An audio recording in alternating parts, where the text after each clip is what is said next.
벽산사후 여러분, 반갑습니다. 코로나 감염이 계속 확산되고 있습니다.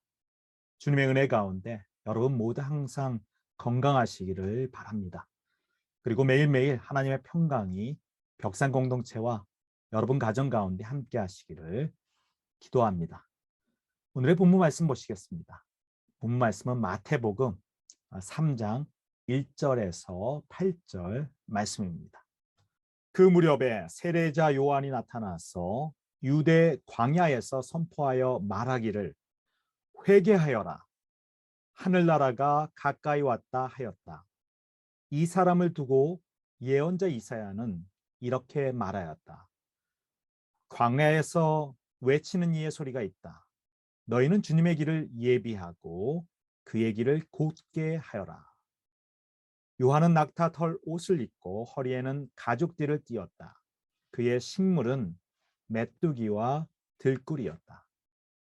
그때 예루살렘과 온 유대와 요단강 부근 사람들이 다 요한에게로 나아가서 자기들의 죄를 자백하며 요단강에서 그에게 세례를 받았다. 요한은 많은 바리새파 사람과 사두개파 사람들이 세례를 받으러 오는 것을 보고 그들에게 말하였다.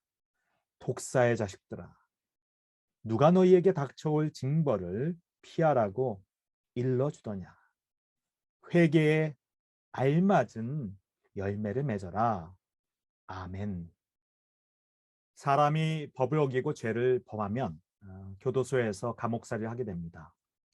우리 사회에서 형벌을 가하는 이유는 크게 세 가지가 있습니다. 하나는 응보의 차원이고, 다른 하나는 예방의 차원이고, 마지막으로 교정의 차원이 있습니다. 응보란 행해진 범죄에 대하여서 형벌을 통하여 징벌을 가한다는 것입니다. 어떤 점에서 복수라는 의미를 가지고 있습니다. 우리는 눈에는 눈으로, 이에는 이로라는 말을 잘 알고 있습니다. 이 표현은 응보적 정의를 잘 요약해 주고 있습니다. 이 표현은 구약 성경에 나오는 구절이고, 역사상 가장 오래된 성문법이라고 알려진 함무라비 법전에도 기록된 내용입니다. 어떤 사람이 다른 사람의 눈을 멀게 했다면 그 자신의 눈을 뺄 것이고, 그가 다른 사람의 이빨을 부러뜨렸다면 그의 이도 부러뜨릴 것이며, 그가 다른 사람의 뼈를 부러뜨렸다면 그의 뼈도 부러뜨려야 한다는 것입니다. 이 법은 잔인해 보일지 모르지만 고대 사회 당시의 기준으로는 비례의 원칙에 입각한 정의에 대한 인류의 사고를 잘 보여주고 있습니다. 복수라는 측면도 있지만 비례 이상의 상해를 상대방에게 가해서는 안 된다는 보복의 한계도 규정하고 있습니다. 상대방이 나의 눈을 상하게 하였다면 응보의 원칙에 입각해서 가해자의 눈을 상하게 하는 정도만 하면 되지, 그 이상의 보복, 예를 들어서 그의 생명을 빼앗는다면 바람직하지 않고 정의로운 태도가 아니라는 것입니다. 이러한 긍정적인 의미가 있지만 기본적으로 복수라는 원칙이 중심에 자리를 잡고 있습니다. 이러한 복수의 태도 때문에 사랑과 용서를 말씀하신 예수님은 산상수훈에서 우리가 눈에는 눈으로, 이에는 이로라는 구약의 말씀을 너희가 들었지만, 기독교인은 서로 용서하며 살라고 가르치고 있습니다. 두 번째 형벌의 원칙은 예방입니다. 형벌을 통하여 사람들에게 영향을 줌으로써 비슷한 범죄를 예방하려는 목적이 있다는 것입니다.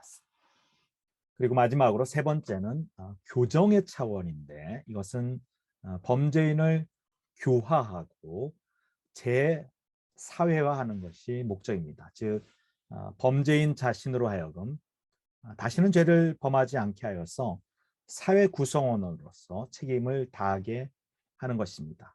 어떤 사람은 죄를 뉘우치고 새로운 사람이 되어서 이러한 형벌의 목적에 잘 부합하는 삶을 살기도 합니다. 하지만 또 어떤 사람들은 전혀 변하지 않고 출소한 이후에도 비슷한 범죄를 반복해서 저지르는 모습을 우리가 자주 보게 됩니다. 우리는 이러한 사람들의 반복된 범죄를 뉴스에서 종종 보게 되는데 이때 형벌에 관한 여러 논쟁을 우리는 접하게 됩니다. 형벌을 더 강화해야 한다고 주장하는 사람도 있고 교정의 방법이 교화의 방법이 좀 더 효율적이고 좀 더 심화되어야 한다고 주장하는 분들도 있습니다. 왜 이들은 범죄를 반복해서 저지르는 것일까요? 그들 중에 어떤 이들은 죄를 다시는 짓지 않겠다고 굳게 다짐하였을지라도 욕망이나 또는 욕심이 일어나서 또 자기를 제어하지 못해서 같은 죄를 범하곤 합니다. 이런 사람 중에 한 사람이 바로 조세영이라는 인물입니다. 예전에는 대도라는 별칭으로 세상에 유명해진 사람이지만 지금은 절도행각으로 계속 뉴스에 나오고 있습니다. 지난달에도 도둑질을 하다가 경찰에 붙잡혀 구속되고 말았습니다. 조세영 씨는 1980년대 초반 부유층의 집을 털어서 일부를 가난한 사람에게 나누어 줘서 대도라는 칭호를 받기도 했습니다. 그는 83년에 경찰에 붙잡혀 실형을 선고받고 15년간 감옥살이를 한 후에 1998년에 출소하였습니다. 이후 그의 행적은 많은 사람들에게 아주 흥미로웠습니다. 개과천선한 변화된 삶을 살았기 때문입니다. 그는 목사 안수를 받고 개신교 목사가 되었습니다. 전국을 돌며 간증 집회도 하고 경비업체 자문위원, 범죄 예방 전문위원, 대학에서 범죄 관련 특강도 하면서 아주 유명인의 길로 들어섰습니다. 그러나 몇 년 지나지 않아서 또 사람들을 놀라게 했습니다. 2001년 일본 선교를 위해서 일본에 간 조세영은 도쿄에 부천을 돌며 라디오와 손목시계 등 13만 엔, 우리 돈으로 한 150만 원 정도의 금품을 훔쳤습니다. 당시 그는 출동한 일본 경찰관이 쏜 총에 맞고 체포되어서 3년 6개월 동안 일본 형무소에서 복역했습니다.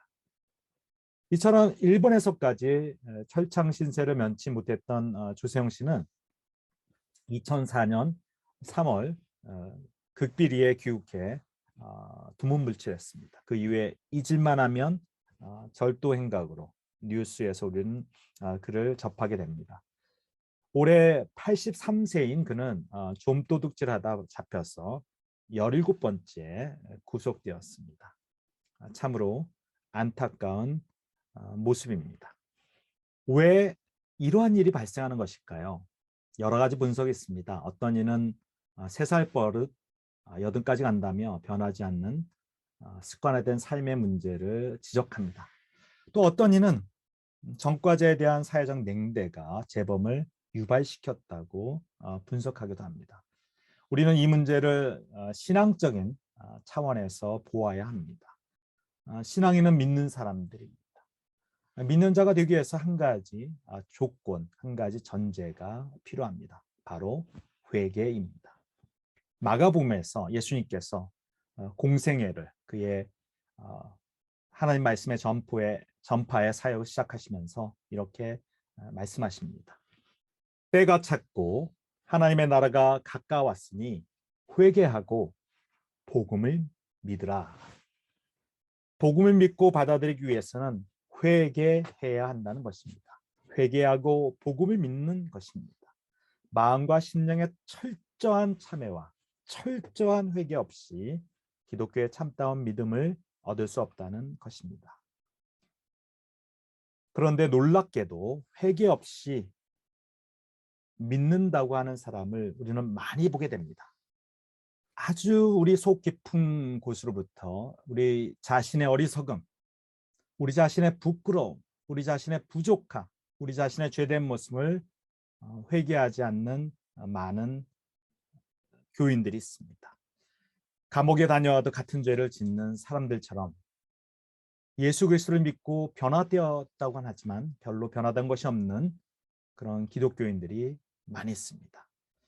교회 다니는 것 이외에 변화된 것이 없다면 그것은 참다운 회개가 없기 때문입니다. 신앙인의 죄는 본질적으로 양심의 문제이고 마음의 문제입니다. 세상에서 사람을 미워한다고 해도 그것이 표현이 되지 않는 한 죄가 되지 않습니다.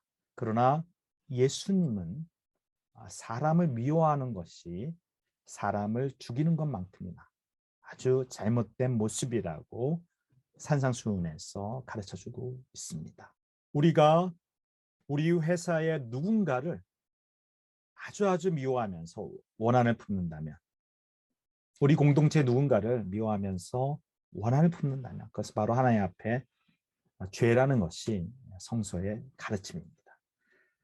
성서에서는 용서하지 않는다면 그것도 하나님 앞에 죄라고 말씀해주고 있습니다. 이런 이유로 예수님은 우리가 우리의 죄를 용서하여 준 것 같이, 우리가 우리 형제에게 죄를, 우리 자매에게 죄를 용서하여 준 것 같이 우리를 용서하여 주시옵소서라는 주기도문을 우리에게 주님께서 가르쳐주고 있습니다. 그러면서 우리들의 관계, 가족이든 친구이든 회사의 동료이든 그들과의 관계를 풀지 못한다면 그것이 죄라고 주님께서 말씀해주고 있습니다.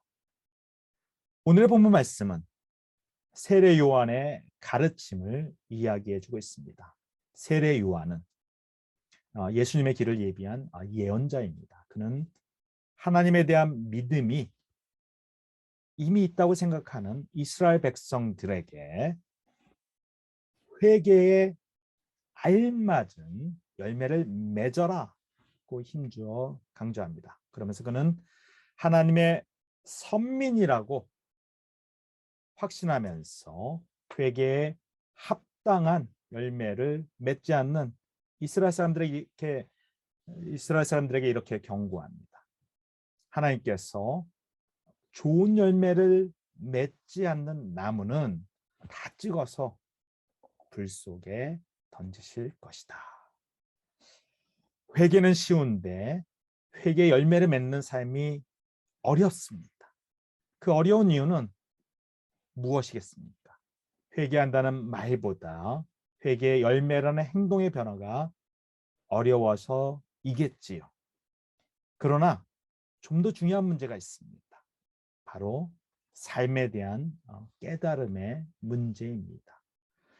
지난주부터 우리 기독교회는 사순절을 지키고 있습니다.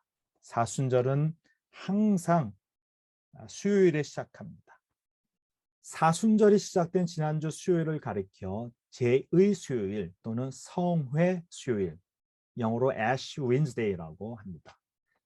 서구에서는 전통적으로 제의 수요일이 되면 기독교인들은 잿가루를 이마에 바르고 죄를 고백하고 회개하며 부활절까지 40일 동안 예수 그리스도의 고난을 묵상하는 그 시간을 가졌습니다.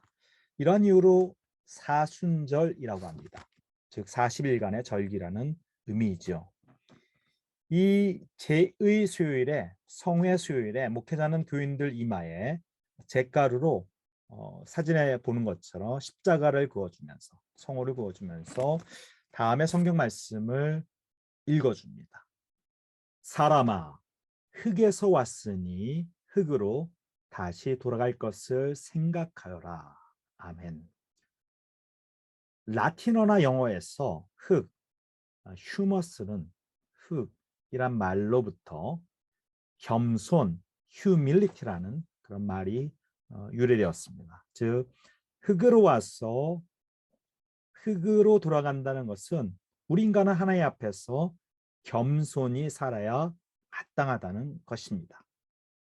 그러나 우리 인간들은 우리를 중심으로 해서 하나님을 무시하고 살거나 또는 하나님을 믿는다고 하지만 하나님을 옆쪽으로 제쳐두고 자기중심적으로 교만하게 살 때가 너무나 많이 있습니다. 이러한 사람들은 하나님을 믿는다고 하더라도 하나님은 나를 위한 존재이지 하나님을 위해 내가 산다고 생각하지 못합니다. 우리 인간은 흙으로 왔어 흙으로 돌아가는 존재입니다. 항상 부족하고 항상 연약하며 또 죄의 길로 나아가는 존재입니다. 이것을 깨달을 때, 이 부족함을 깨달을 때, 이러한 연약함을 깨달을 때, 이러한 죄된 모습을 깨달을 때 우리는 하나님 앞에서 회개하게 되는 것입니다. 이것을 깨달을 때 우리는 회개하고 하나님 나라의 새로운 인생으로 새롭게 살아가게 되는 것입니다. 벽선사후 여러분, 우리 인간은 하나님께로 와서 하나님께로 돌아가는 존재입니다. 우리가 천년 만년 살 것 같은데 결코 그렇지 않습니다. 시간이 되면 하나님께로 돌아갑니다. 우리는 흙에서 와서 흙으로 돌아가는 존재입니다. 항상 부족하며 또 항상 연약하며 또 항상 죄의 길로 나아갑니다. 아, 내가 부족하구나. 아, 내가 참으로 연약한 인간이구나. 또 내가 죄를 짓고 사는구나.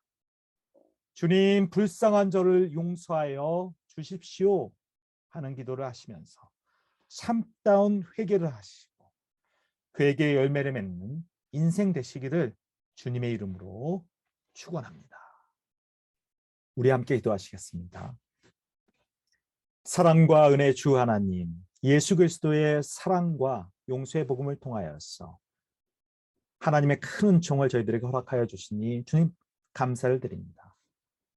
그러나 우리들의 모습 속에 참다운 회개 없이 하나님을 믿는다고 하는 그러한 모습은 아닌지 우리들 돌아봅니다.